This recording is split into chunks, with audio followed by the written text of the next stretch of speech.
Greetings. This is Bill Hansen speaking to you today from Villa Woodbine in Coconut Grove. And today I want to talk to you about really the trickiest part of service when it comes to a seated served meal. Obviously, the entree service is very important, but then once the entree is done, what happens next? There are things that your caterer should be doing if they are professional. Number one is they need to take away the bread and butter plate. They need to clear the salt and pepper. They need to clear any other plates that might be on the table.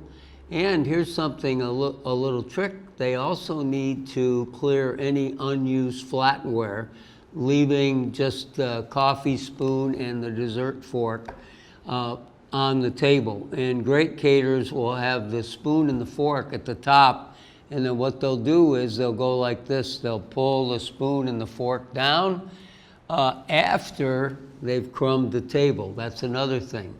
Crumb the table. If it's a farmhouse table, wipe it down. But if your caterer doesn't have a way to crumb the table, then you should ask these questions. That will really help you decide if this is the right caterer for you. Once all this is done, everything's cleared, everything's been crumbed, then generally dessert is served next, followed by coffee. Now, my late partner, Bill, he was a coffee drinker, so as soon as he sat down at a table, he wanted coffee. Okay, so great caterers will make sure that people that have those special requests get their coffee immediately when they want it. Prior to serving the coffee, let me put it this way, have you ever been in an event, they pour coffee, and then you look around and there's no cream, there's no sugar, there's no sweet and low. Cream and sugar has got to go down before you even start that coffee service. Then the cups are never ever preset in an evening affair. If you go to a breakfast or maybe a lunch, they'll have the cup set, but not in an evening affair. So usually what happens is we have like a train service where one person comes along and puts down the coffee cup. Note, the handle is at 4 o'clock. That's another little thing. And great servers who have watched a guest eat, and they say, oh my gosh, they're eating with their left hand. You know what a great server will do?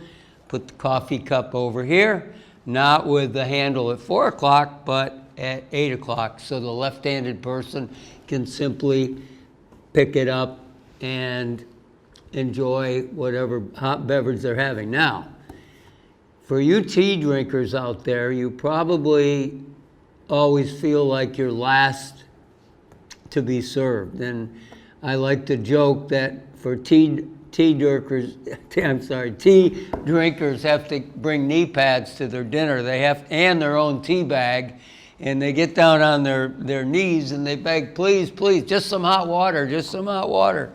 We try to avoid that. We have lovely tea boxes, and before we even serve the coffee and the decaf, we go around and ask who would like tea. The greatest caterer I ever knew, I would say the smartest caterer, was a guy named Michael Pecora, Signature Garden, Signature Grand.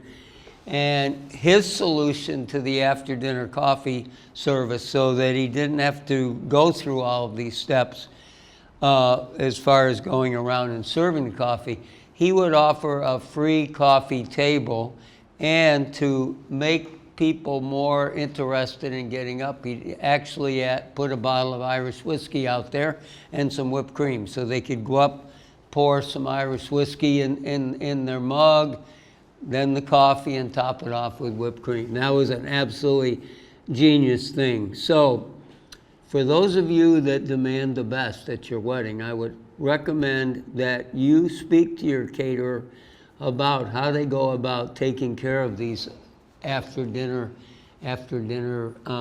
services, because there you can really pinpoint who knows what they're talking about and who doesn't. So with that, I say sayonara.